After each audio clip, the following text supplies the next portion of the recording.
Quando se lembra do que aconteceu naquela época, e depois ouve essas declarações de Merz, precisamos nos defender, ou seja, precisamos de alguma forma lutar novamente contra a Rússia. Primeiro, talvez apenas no nível dos serviços de inteligência ou algo assim, mas quem sabe, talvez até mesmo em uma guerra. É isso que sempre está implícito. Ou seja, toda ou grande parte da política alemã em relação à Rússia é marcada por uma falta de responsabilidade histórica tão sem precedentes que só resta ficar surpreso.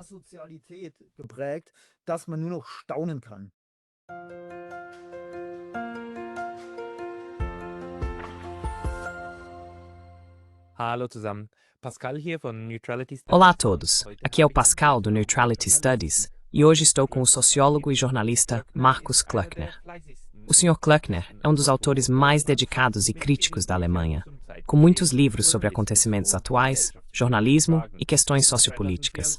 Só em 2024 e 2025, ele escreveu 2 livros importantes sobre o militarismo na Alemanha, ambos que considero muito relevantes. No ano passado, foi lançado Preparados para a Guerra, a mobilização da Alemanha na frente doméstica. E este ano, ele escreveu, junto com o historiador americano Mark Trachtenberg, a obra Crônica de uma Guerra Anunciada, a Ucrânia e o Fracasso da Diplomacia. Vamos falar sobre ambos hoje. Então, caro Sr. Klöckner, seja bem-vindo. Olá, cumprimento você. Meus cumprimentos de volta. E vamos começar direto, talvez falando da crônica que você escreveu agora, e na qual você, junto com o Sr. Trachtenberg, mostra muito bem o que realmente aconteceu. Ele escreve a primeira parte sobre as promessas que foram feitas e depois não cumpridas. E você a segunda parte sobre o que foi acontecendo aos poucos e onde estaremos em 2025. Você poderia dizer por que quis escrever esse livro e o que é importante nessa crônica? E que guerra anunciada? Você está falando apenas da guerra na Ucrânia ou pensa em algo mais que ainda pode acontecer?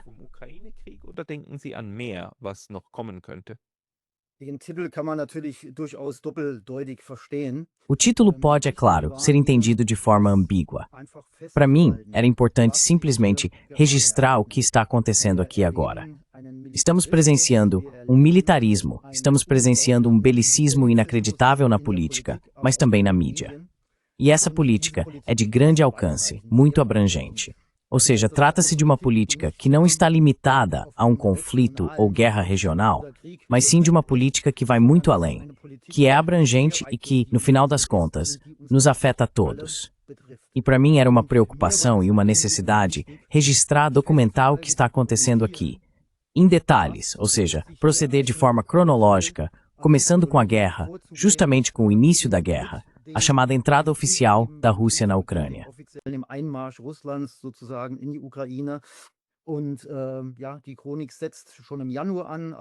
E sim, a crônica já começa em janeiro, ou seja, um pouco antes. E vemos que desde o início, os rumos foram definidos de uma forma que antecipou o resultado que vemos agora, a situação com a qual estamos lidando atualmente. E isso é muito preocupante. Sim, basicamente essa crônica também é uma espécie de crônica da mídia. Ela registra e documenta o que foi relatado pela mídia, o que foi dito, eventos, declarações, pronunciamentos. E sim vemos ao analisá-la que o caminho para a escalada estava traçado desde o primeiro momento. E sim, isso é realmente extremamente preocupante.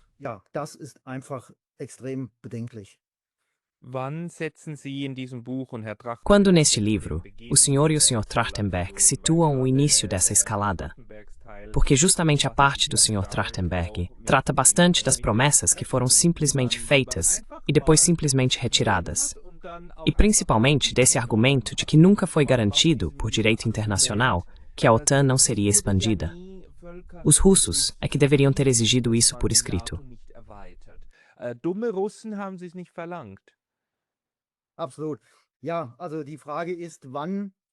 Absolutamente. Sim. Então a questão é, quando se quer situar o início da guerra?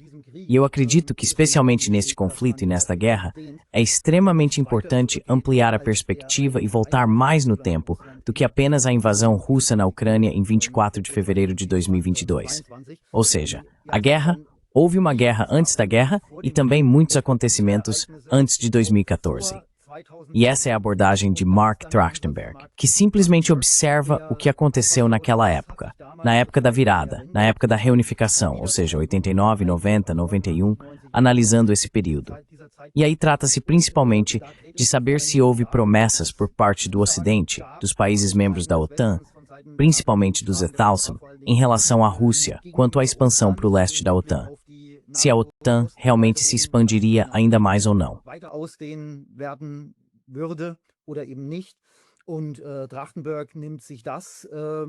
E Trachtenberg analisa isso a fundo, observa exatamente o que aconteceu na época. E isso é muito interessante. Ele encontrou uma ata de Dietrich Genscher, de uma reunião na época com James Baker, o então secretário de Estado dos Estados Unidos.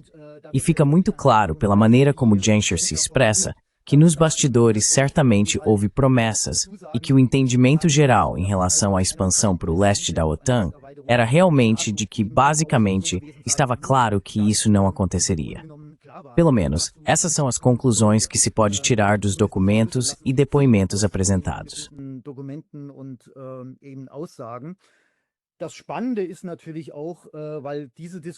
O interessante, claro, é que essa discussão sempre volta à tona e sempre se diz que uns citam declarações de Gorbachev e de Yeltsin e assim por diante, e depois isso é relativizado novamente, dizendo que não houve promessas, que talvez tenha havido algo vago em algum lugar, mas que isso não seria juridicamente vinculativo e assim por diante.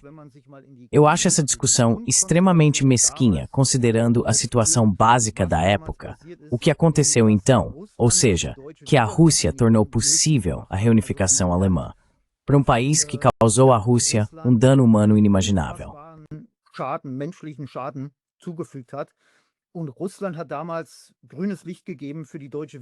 E a Rússia deu sinal verde na época para a reunificação alemã. E mesmo que se parta do pressuposto, da premissa de que não houve promessas firmes, mesmo que se assuma isso, é fácil perceber que para a Rússia era lógico não querer estados da OTAN diretamente à sua porta, assim como os Z-1000 não queriam a Rússia no México ou no Canadá. Ou seja, só pelo nível, digamos, da decência política, e sim de um acordo de cavalheiros, deveria-se ou deve-se partir do princípio de que essa expansão para o leste da OTAN não deveria acontecer.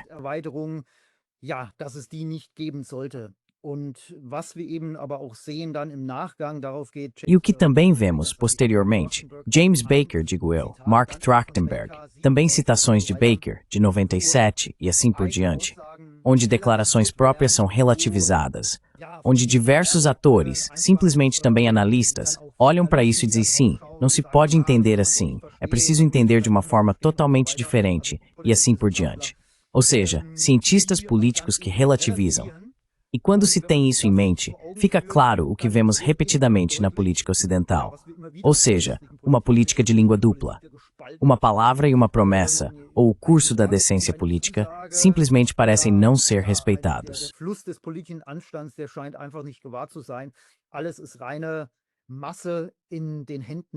Tudo é pura massa nas mãos do poder. Palavras simplesmente se tornam cera nas mãos dos poderosos. Elas não têm nenhum significado. Hoje significam uma coisa e amanhã outra. E sim, é com essa configuração básica que estamos lidando. E ela, naturalmente, continua atuando até 2014 e depois disso. Ou seja, essa guerra que estamos vendo, por mais condenável que certamente seja, não é um produto de uma espécie de autogestação de Putin, mas sim o resultado de uma longa história anterior. Sim, e eu acredito que teria sido possível intervir em muitos momentos e também evitar essa guerra. Mas isso não aconteceu. E isso revela muito.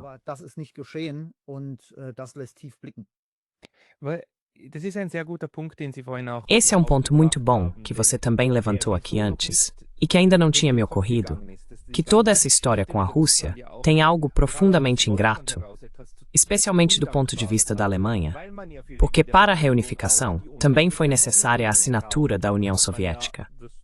E isso aconteceu, ou seja, o Tratado 2+4 teve a assinatura soviética, e os soldados soviéticos tiveram que se retirar, e de fato se retiraram. E foi a União Soviética, Mikhail Gorbachev, foi a Rússia que possibilitou isso. No momento estão circulando por aí vários tweets dizendo algo como Os russos estão chegando, amanhã estarão em Berlim. Mas eles já estiveram aqui. Nem precisariam ter se retirado, mas se retiraram. E hoje, isso nem entra mais na discussão. Isso nem está mais presente, não é? Das ist gar nicht mehr präsent, oder? Absolutamente sim, isso é fundamental. Mas é claro que está fortemente ligado à propaganda com a qual estamos lidando. A propaganda omite, a propaganda mina a realidade e a verdade, e ela só extrai fragmentos que lhe são úteis. E estamos lidando com um nível enormemente alto de propaganda na mídia. Vemos isso todos os dias. Vemos como está ocorrendo quase uma reprogramação. Ou seja, os cidadãos devem ter medo do russo mau. E a imagem de inimigo da Rússia está sendo construída de forma massiva. Sendo assim, sim, toda pessoa, eu só posso realmente apelar ao bom senso, simplesmente usar a razão, pensar, somar 1 mais 1 sem calculadora. Não pode ser tão difícil assim. E realmente questionar e colocar em perspectiva o que a mídia diz. Wirklich zu hinterfragen und zu perspektivieren. Spielen wir doch einfach nur mal diese Vamos apenas considerar esse fantasma assustador, de que há um pano de fundo por trás disso. Vamos focar nisso e imaginar um cenário. A propaganda e tudo o que estamos vendo atualmente se alimenta da ideia pintada na parede. A Rússia é uma ameaça, e a Rússia poderia atacar um país da OTAN, até mesmo atacar a Alemanha e, em algum momento, talvez subjugar toda a Europa. Eu tenho que rir, porque isso é realmente tão absurdo. Essa é uma imagem que talvez faça sentido em um pesadelo, mas não resiste à realidade. Vemos a Rússia, um país com 140 milhões de habitantes. Só a União Europeia tem cerca de 450 milhões de habitantes. Suponhamos que a Rússia realmente tomasse essa atitude, que atacar país da OTAN. Como isso aconteceria? Wie sollte das geschehen? Wenn Russland wirklich sozusagen Se a Rússia realmente quisesse marcar pontos nesse nível, nesta guerra que está começando, teria que ser um ataque nuclear. Um ataque nuclear significaria que a OTAN naturalmente retaliaria, com toda probabilidade. E rapidamente teríamos uma dinâmica própria, em que basicamente nada mais restaria do mundo. Teríamos que esperar um inverno nuclear, e depois disso, a maior parte da vida na Terra seria exterminada, caso realmente ocorresse uma guerra nuclear total. E um ataque nuclear de um dos lados provavelmente desencadearia todo esse desenvolvimento e a situação escalaria. Ou seja, considerar o uso de armas nucleares, sim, isso é basicamente absurdo. Ja, das ist im Grunde genommen absurd. Also können wir vielleicht allenfalls von Então talvez possamos falar no máximo de bombas atômicas táticas, ou seja, bombas atômicas menores, e do foco em uma guerra convencional. Como seria uma guerra convencional? Com uma Rússia que está lutando na Ucrânia há mais de 3 anos e ainda não conseguiu tomar o país. E mesmo se considerarmos o que eu também acredito, que a Rússia está agindo de certa forma com o freio de mão puxado, ou seja, não está colocando toda a sua força no campo de batalha, ainda assim, precisamos ter em mente o tamanho da Rússia, o tamanho do território da Europa, o território dos países da OTAN, e como seria difícil para um exército do tamanho do russo agir de forma convencional aqui.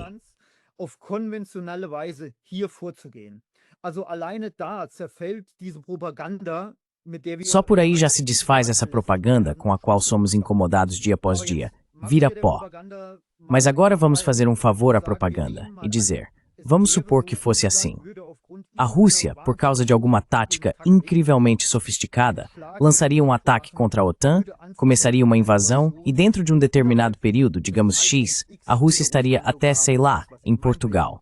Ou seja, a Rússia teria derrotado todos os países da OTAN, toda a Europa, e agora estaria presente por muitos países. Sim, o que aconteceria, Nir?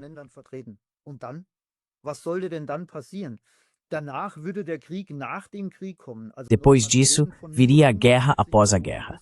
Então, mais uma vez, estamos falando de apenas 140 milhões de russos contra 450 milhões de europeus.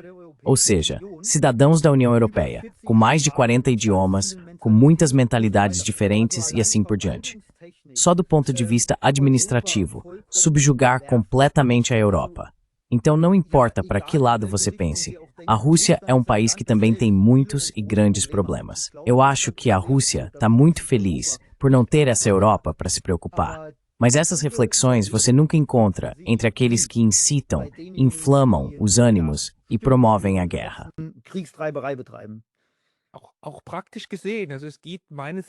Também do ponto de vista prático, na minha opinião, só existe um único país que conseguiu conquistar o continente europeu e submetê-lo ao seu domínio, e esse país são os Etoas. E eles não fizeram isso com armas, mas com ONGs, com propaganda e com anos de doutrinação transatlântica. Ou seja, nunca se chegou tão longe com o uso da força militar. Mas no momento estamos vendo os excessos dessa submissão aos Estados, e excessos estranhos. Agora estamos numa situação em que a Alemanha, a Polônia, a França, menos. Mas a Alemanha e a Polônia gostariam de agir de forma ainda mais dramática. E, sobretudo, os pequenos estados bálticos gostariam de agir de forma muito mais dura contra a Rússia do que o grande papai.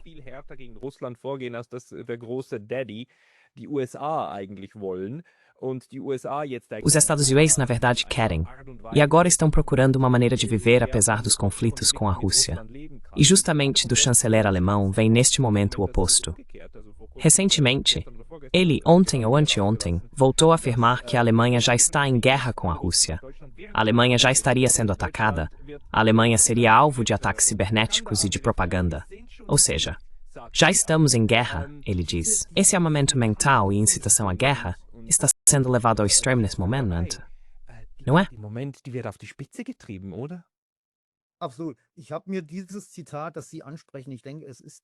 Absolutamente.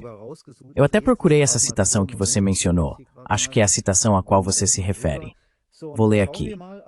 Um momento, estou olhando aqui agora. Vamos colocar isso aqui do lado. Pronto, agora vamos ver. Então, Merz foi convidado no programa da Maischberger, aquele talk show político. E então ele disse o seguinte no programa: estamos sendo espionados. Temos atos de sabotagem e notícias falsas em massa. A Rússia está nos atacando. Precisamos nos defender contra isso. Bem, essa declaração, sim, quero dizer, seria de rir alto, se não fosse tão grave e tão preocupante que o chanceler da República Federal da Alemanha realmente tenha a ousadia de dizer que a Rússia está nos atacando.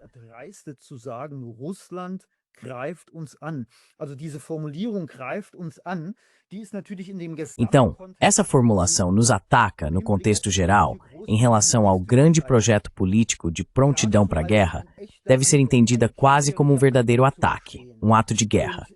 E todos nós sabemos que isso, obviamente, não é o caso. Ele acrescenta: sim, nos ataca por meio de atos de sabotagem. Eu me pergunto, existe algo que seja sequer minimamente comprovado judicialmente? Alguma prova que realmente resistiria diante de um tribunal objetivo?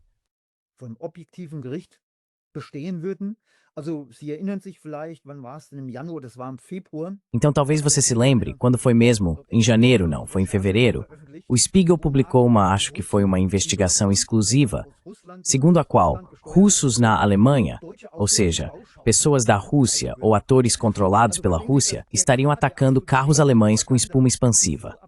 Veja, o grau de absurdo de propaganda é tão absurdo.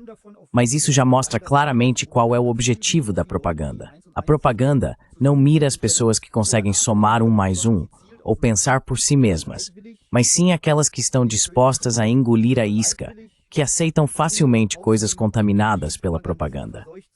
E digo isso também em relação ao que a Alemanha fez à Rússia.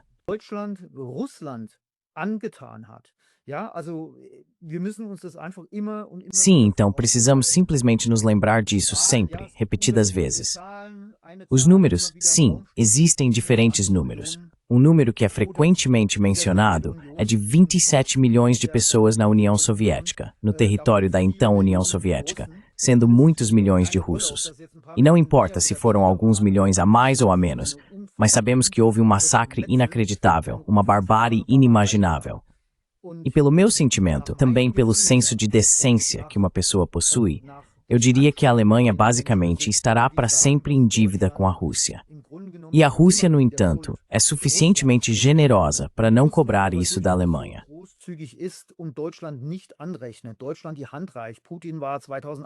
A Alemanha estende a mão.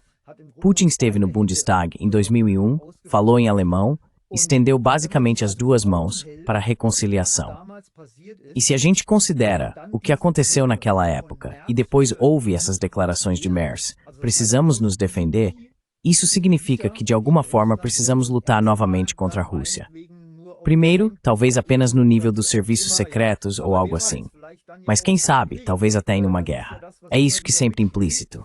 Ou seja, toda ou grande parte da política alemã em relação à Rússia é marcada por uma falta de sensibilidade histórica tão sem precedentes que só resta ficar surpreso. Exatamente.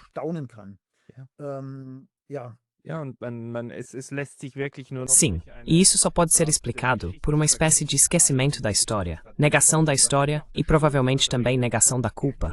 Então eu me pergunto, porque eu realmente não sei, circulam esses boatos? Nunca verifiquei. Mas o avô do Sr. Merz era membro do NSDAP? Ou isso é apenas uma acusação maldosa? Eu li.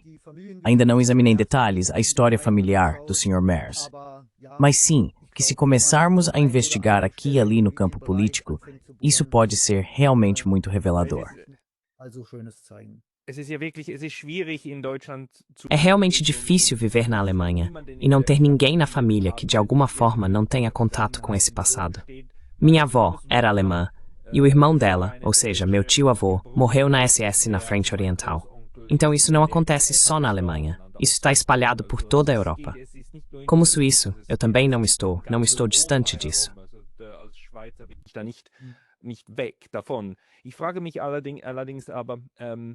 No momento, fico me perguntando, estou recebendo o tempo todo essas mensagens no Twitter, do seu chanceler federal, elas aparecem o tempo todo para mim, e da CDU também, estão sempre lá.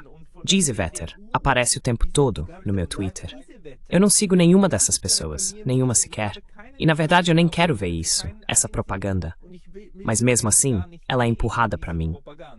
Isso só pode significar que essas pessoas estão pagando muito dinheiro para que esses tweets sejam artificialmente divulgados. Você tem algum indicativo do que o governo federal está fazendo no momento para que essa propaganda também seja disseminada nas redes sociais? Diese Propaganda auch auf sozialen Medien herumgeht. Bem, o governo federal, como qualquer governo, obviamente tem suas equipes de mídias sociais, tem seus spin doctors, tem seus influenciadores, e a política está, claro, bem conectada dentro das redes sociais, dentro da mídia tradicional, dentro da mídia da internet, e eles tentam naturalmente levar sua agenda e sua terrível propaganda ao público. A manipulação está a todo vapor. Imagine uma pessoa, um cidadão, que nunca tem contato com mídias alternativas, que consome apenas o Tagesschau e a Spiegel. Que tipo de noção de realidade essa pessoa deve ter na cabeça? E todos nós sabemos, Luhmann já dizia, no geral, tudo que sabemos, sabemos através da mídia.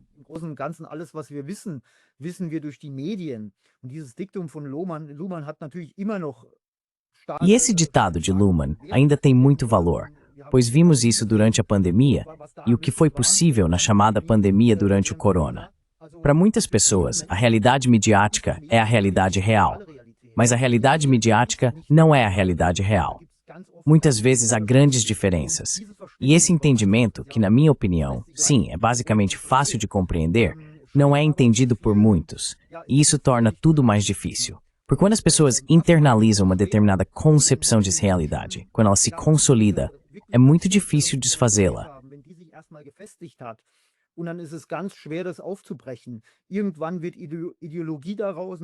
Em algum momento isso se torna ideologia. Em algum momento, como vemos também em muitos militantes convictos, a ideologia fica praticamente solidificada como concreto armado. Eles não conseguem mais romper isso. E muitas pessoas dizem eu vi na mídia. E elas não têm as ferramentas para desconstruir criticamente a cobertura da mídia e entender que o que a mídia mostra é no máximo um recorte da realidade. E com isso, muitas vezes, já ocorre uma distorção ou pelo menos um viés. E isso deveria ser abordado nas escolas, desde cedo. Deveria ser mostrado como desconstruir e questionar as imagens da mídia. Mas infelizmente isso não acontece.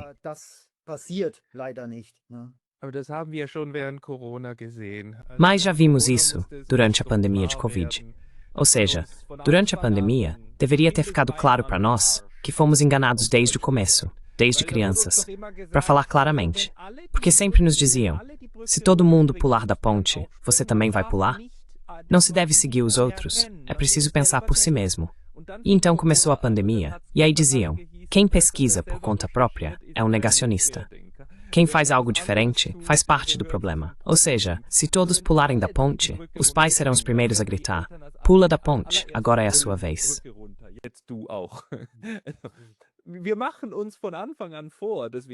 Desde o início, nos iludimos achando que somos esclarecidos. Na verdade, somos incrivelmente animais de rebanho. Absolutamente. Nesse contexto, eu coloco o corona numa série de doutrinações que já nos tornaram, para usar sua palavra, aptos para a guerra. Porque durante a pandemia, também se usou toda a narrativa de guerra, com o trabalho na linha de frente e a guerra contra o vírus. Você também vê uma conexão de sentido nisso? Mesmo que não tenha sido intencional, ou seja, não doutrinado de cima para baixo, mas que socialmente já nos preparamos para nos tornarmos aptos para a guerra.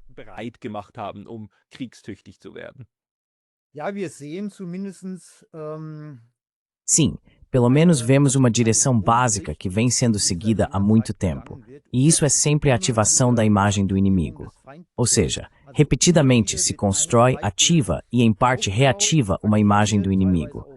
Sabemos que desde o 11 de setembro, com a guerra contra o terror, sim, uma guerra que deveria ser travada contra o terror, isso também é algo difícil de compreender. A princípio, terror. Pode-se travar uma guerra contra um país, pode-se travar uma guerra contra um grupo, por exemplo, ou seja lá como for. Mas contra o terror, sim, isso é difícil de compreender.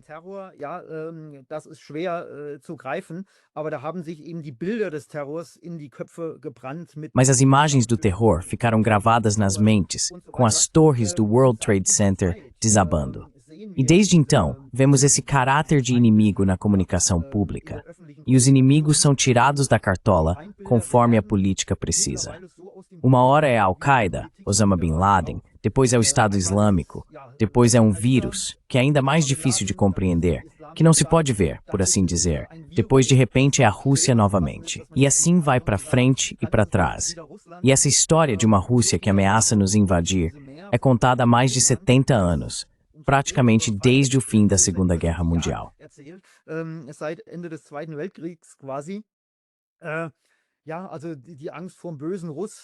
Sim, o medo do russo mau está sempre presente de alguma forma. E aqui também ajuda a fazer uma checagem com a realidade. Quem atacou quem até agora? Foi a Rússia que invadiu a Europa 2 vezes? Ou foi o contrário? Só esse contraponto já mostra de onde realmente vem o vento. E sim, só podemos torcer para que os cidadãos tentem manter a clareza de pensamento, que não se deixem ser usados por uma política profundamente suja, que se continuar assim, levará o país e talvez o continente à ruína. Pela terceira vez, tomamos para o último ano.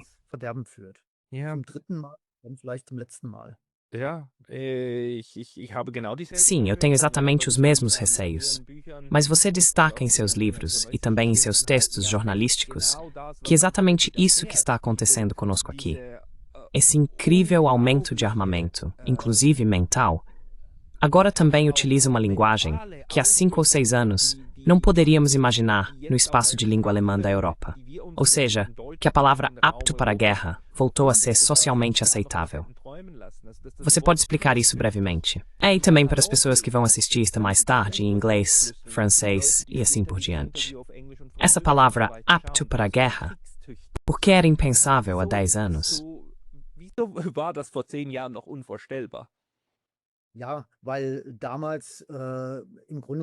Sim, porque naquela época, basicamente não havia militarismo na política e também não nos meios de comunicação. E a Alemanha sempre foi considerada um país que, devido à sua história pouco honrosa no que diz respeito ao militarismo, simplesmente se manteria reservada e, no máximo, agiria de forma muito discreta. E apta para a guerra catapulta a Alemanha para um patamar, para um pedestal do qual todos pensavam que a Alemanha nunca mais estaria. Precisamos ter em mente o que isso significa. Não estamos mais falando de capacidade de defesa, mas de aptidão para a guerra. Ou seja, um país, até mesmo uma sociedade, não apenas o exército, mas a sociedade, deve se tornar apta para a guerra.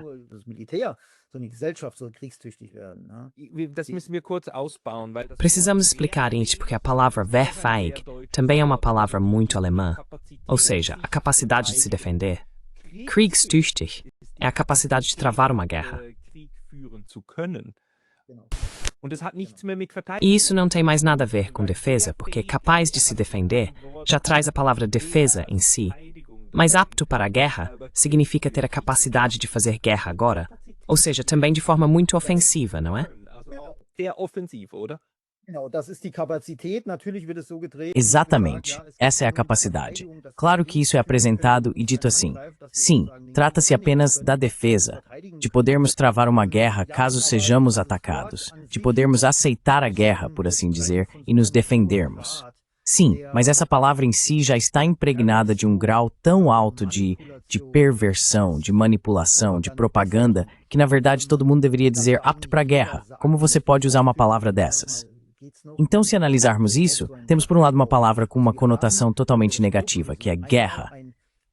E temos uma palavra com uma conotação bastante positiva, que é apto.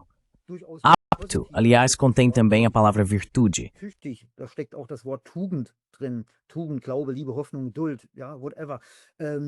Virtude, fé, amor, esperança, paciência, seja lá o que for.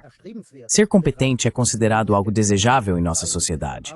Uma pessoa que é competente, que é trabalhadora, que trabalha, é admirada, recebe reconhecimento. E agora a política combina essas duas palavras e assim confere à palavra guerra uma espécie de conotação positiva. Se é considerado desejável ser competente, então também podemos almejar ser competentes para a guerra. Qual é o problema? Essa é, por assim dizer, a manipulação que está por trás disso. E bem, não posso dizer ao certo até que ponto essa propaganda já está se espalhando amplamente na sociedade.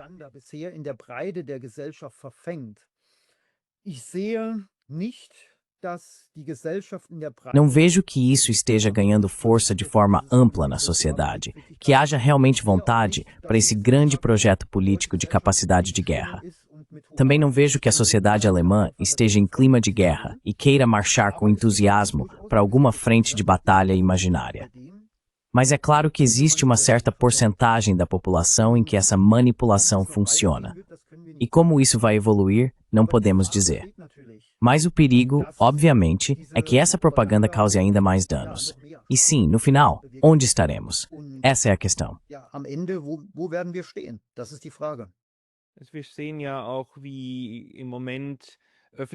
Também vemos como, no momento, está sendo feita uma campanha pública para criar uma imagem positiva das Forças Armadas. E como as Forças Armadas são apresentadas como um local de integração, onde os jovens se encontram, jovens homens e mulheres estão juntos e também podem fazer algo pelo país. E a palavra patriotismo está aparecendo o tempo todo novamente, como se fosse algo bom ser patriota. Você vê aqui também um ataque à juventude. Houve recentemente aquele terrível historiador que disse que as mães deveriam voltar a estar dispostas a sacrificar seus filhos. Você pode explicar brevemente o que está se espalhando na mídia nesse momento?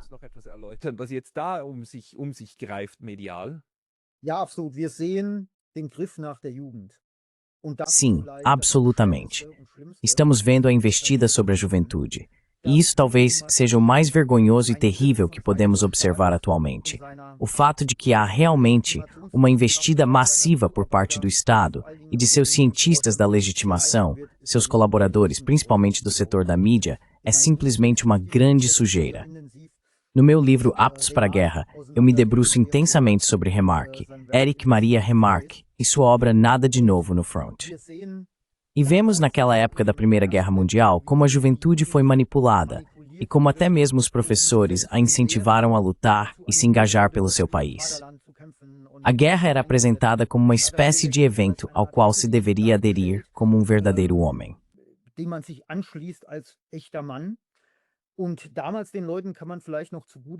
Naquela época, talvez ainda se possa relevar que as pessoas realmente não sabiam o que estavam fazendo. Mas hoje, depois de todas as experiências que tivemos, depois de toda a literatura magnífica, eu realmente só posso recomendar a todos que leiam novamente Nada de Novo no Front, um romance brilhante. Então, depois de tudo que sabemos, a partir do movimento pacifista, da literatura antiguerra, de filmes antiguerra e assim por diante, de músicas, muitas músicas, deveria ser algo absolutamente óbvio que quando um Estado ousa tentar recrutar a juventude para fins militares, todos os adultos que tenham um mínimo de bom senso e decência deveriam se levantar e dizer: pare, comigo não. Dass sie sich hinstellen und sagen: Stopp, nicht mit mir. Hier in meinem Unterricht, da hat die Bundeswehr nichts zu suchen. Aqui na minha aula, as Forças Armadas não têm nada que procurar. E se deixarmos as Forças Armadas entrarem na escola e na sala de aula, então também precisamos ter pessoas aqui que possam desconstruir a propaganda.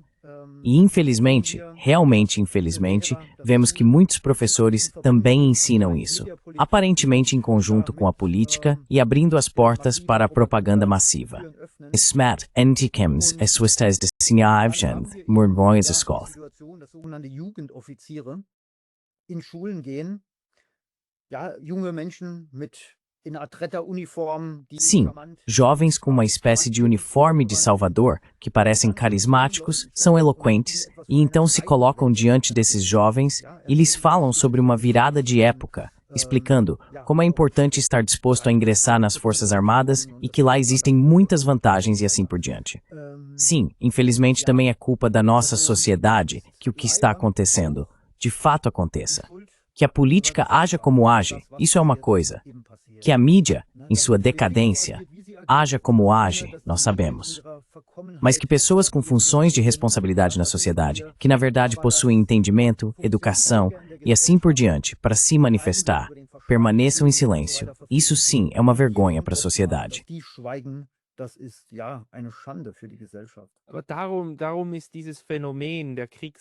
Mas é por isso que esse fenômeno do belicismo, não do belicismo, do entusiasmo pela guerra. Acho que ainda não chegamos ao entusiasmo pela guerra. Assim que chegarmos lá, aí realmente acabou. No momento, ainda estamos na preparação para a guerra. Mas isso vai desembocar no entusiasmo, porque precisa. Caso contrário, não se entra realmente em guerra. Mas como vemos esse fenômeno social atualmente, de forma geral na Europa, mas talvez na Alemanha, sob uma lente de aumento ainda maior, que aqui camadas inteiras da sociedade. Bem, há 10, 15 anos eu teria dito que justamente professores não fariam algo assim, pois eles geralmente pertencem ao eleitorado de esquerda, ou seja, eleitores do SPD e da esquerda, e assim por diante.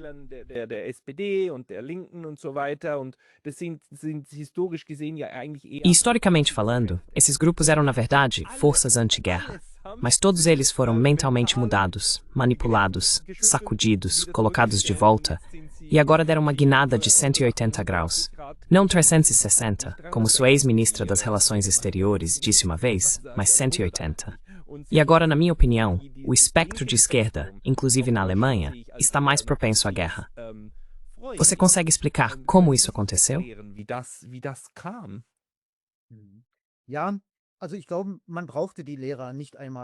Então eu acho que nem seria necessário sacudir os professores.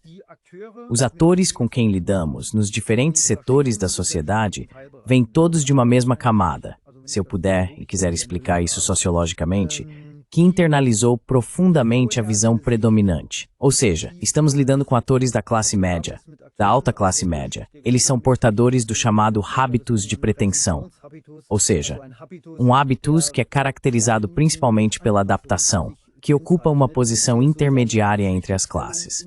Então, entre a classe baixa, onde segundo Pierre Bourdieu está enraizado o chamado habitus de necessidade, e a classe alta, onde se encontra o habitus distinto, a classe média está posicionada entre as classes e trava suas próprias lutas.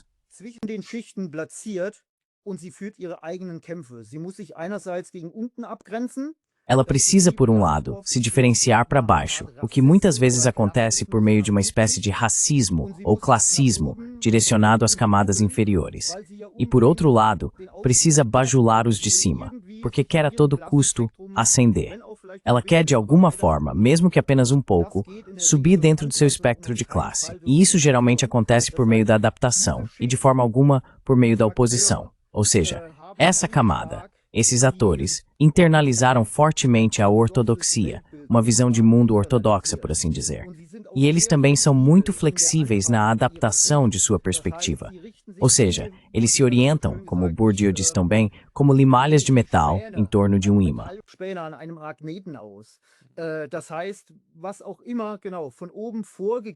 Isso significa que, seja lá o que for determinado de cima, seja qual for a ortodoxia predominante no momento, é isso que eles seguem.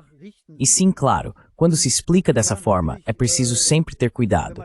Isso não quer dizer que todos os atores da classe média ou da classe média alta sejam assim. Sempre há muitas exceções e assim por diante.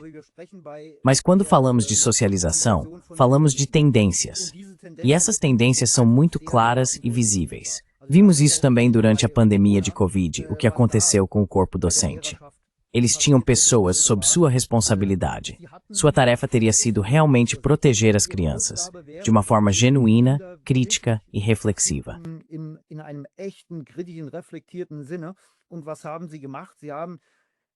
E o que eles fizeram? Eles assistiram enquanto crianças ficaram sentadas por muito tempo nas aulas, usando máscaras e assim por diante. Ou seja, eles participaram das medidas. E aí, claro, pode-se dizer, bom, isso aconteceu por causa desse medo difuso, do vírus e tudo mais. Sim, mas essa tendência de simplesmente se alinhar à política, a política dominante, está muito presente. E se a política predominante for bem diferente daqui a um ano e disso surgirem vantagens e assim por diante, então eles seguirão essa política. Então sim, infelizmente estamos lidando em geral com muitas criaturas sem espinha dorsal. Essa é a minha impressão.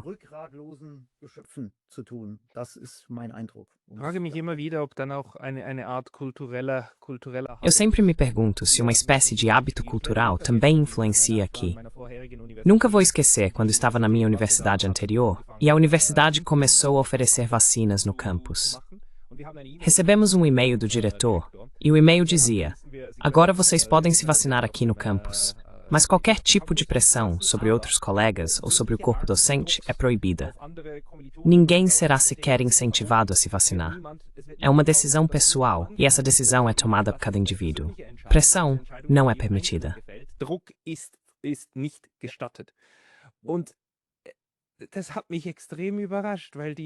E isso me surpreendeu muito, porque o que tivemos na Europa foi uma abordagem completamente diferente.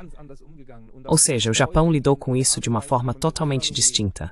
E até hoje, na maneira como lida com a Rússia, é bem diferente. O Japão também tem uma imagem negativa da Rússia, mas não é hostil. Não se odeia a Rússia. Talvez haja medo, mas não ódio, e não se tenta eliminar ou derrotar a Rússia. Por isso, o Japão nunca forneceu armas para a Ucrânia. Mas sim, ajuda sanitária, sim. Sanções em parte, mas não tudo. Eu realmente se algo envolvido nisso. Ich frage mich schon, ob hier noch etwas Kulturelles mitschwingt oder nicht. Também me parece que muitos comportamentos, inclusive em muitas declarações e posturas, carregam um ódio latente. Ou seja, há algo dentro das pessoas que é perigoso. E que, na minha opinião, também é uma raiz do fascismo, que condiciona o fascismo em uma sociedade. E vemos o que acontece quando diversos atores de repente recebem poder, como eles agem. Vemos a vendedora aparentemente inofensiva na loja, que durante a pandemia de coronavírus foi investida de poder pelo seu chefe, que lhe disse: agora você vai levantar a voz contra as pessoas que entrarem aqui sem máscara.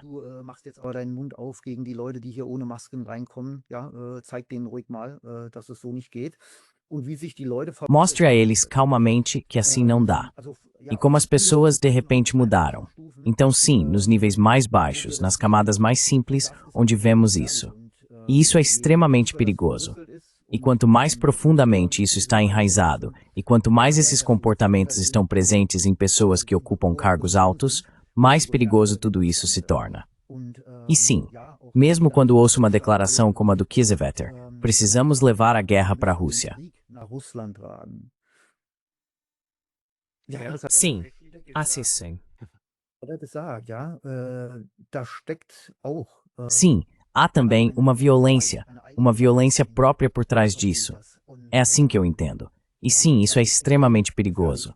E infelizmente vemos, sobre isso ainda não falamos muito até agora, mas acho que é muito importante, que as forças democráticas e a própria democracia estão extremamente fracas.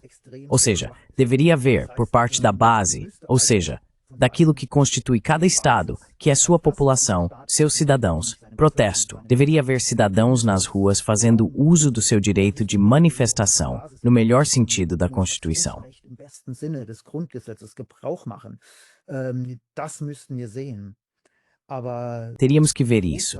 Mas grande parte dos cidadãos está presa em letargia. Eles estão desinteressados. Eu acho que uma parte dos cidadãos nem percebe o que está acontecendo ao seu redor. Sim, as pessoas vão à loja de materiais de construção. Agora o tempo está bom. Querem arrumar o jardim. Para isso há tempo. Mas para ir a uma manifestação pela paz por uma hora, aí não há tempo. Não querem. Ou seja lá o que for. E eu acho que isso, claro, facilita muito para os que estão no poder.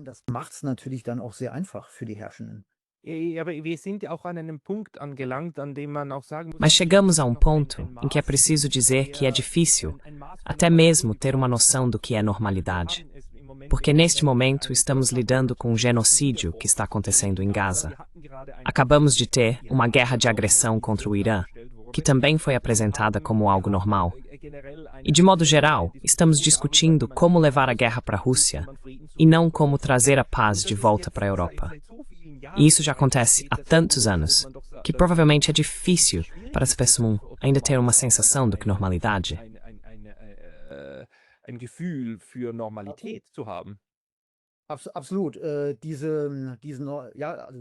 Absolutamente. A normalidade foi praticamente pervertida com a formulação de nova normalidade.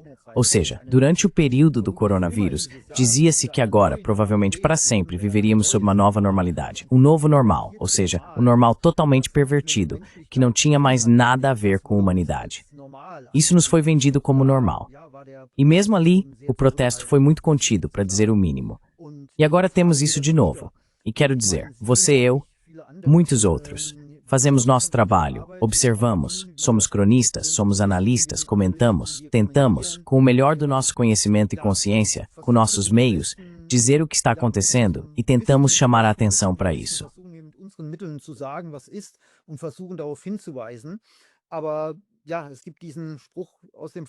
Mas sim, existe esse ditado popular. Você pode levar o burro até a fonte, mas ele precisa beber sozinho. E isso talvez soe um pouco rude, mas sim, às vezes realmente me parece que as pessoas se comportam como burros, porque simplesmente não querem enxergar. Embora eu tenha muito respeito pelos burros, quero deixar isso claro. Eles são, na verdade, animais muito inteligentes. Sim, e nada burros. Mas enfim, vemos que não há reação, nenhuma reação saudável por parte da população.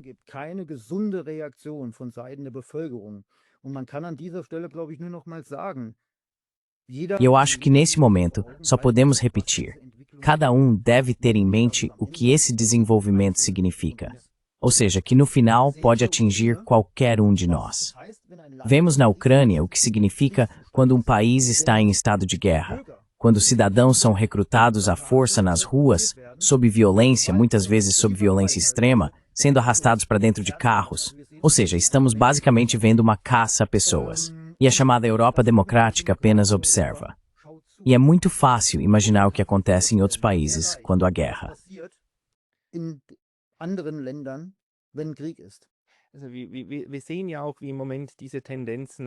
Também vemos como no momento essas tendências, inclusive partindo da UERA, estão se desenvolvendo, que na Romênia simplesmente eliminaram uma figura política importante, ou seja, a excluíram das eleições, para que a Romênia não pudesse se desviar. No momento, justamente agora, está ocorrendo uma limpeza da oposição na Armênia, e Kaja Kallas apoia isso. E também vemos na Alemanha. Já existem vozes contrárias. Também há vozes políticas.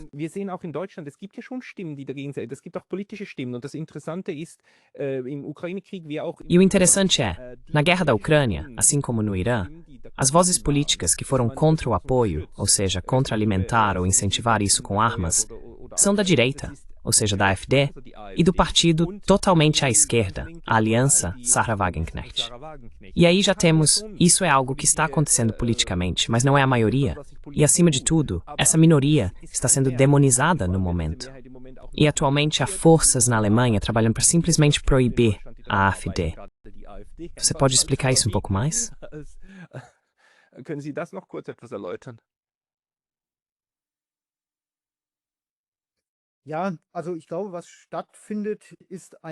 Sim, então eu acho que o que está acontecendo é uma espécie de reorganização em vários níveis. Ou seja, o poder, para simplificar um pouco, está realizando essa reorganização. Nós vemos isso também em relação ao e à censura. Como estão agindo contra a mídia alternativa. Como vozes indesejadas estão sendo cada vez mais excluídas e assim por diante. E aí, claro, a gente tem que se perguntar, por que eles fazem isso? Por que eles fazem isso? Porque eles sabem que vozes contrárias são um perigo, e até agora também existiam vozes contrárias. Mas não se agia de forma tão rígida. E isso indica que há algo acontecendo, que algo está por vir, algo de grande alcance, e que não se pode dar ao luxo, no nível político, social e midiático, de ter atores ou grupos que atrapalhem. É isso que, na minha opinião, está por trás disso.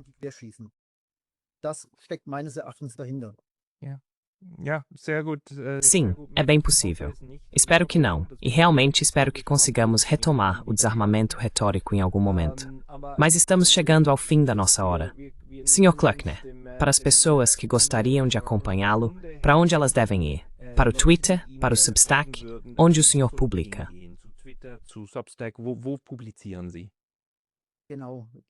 Exatamente, pode acessar minha conta no Twitter e em breve também em um site que estou montando aos poucos e que será lançado em breve. Ok, com certeza vou colocar o link. Também vou colocar o link dos seus livros. Então, por favor, todos, sigam o Sr. Klöckner no Twitter.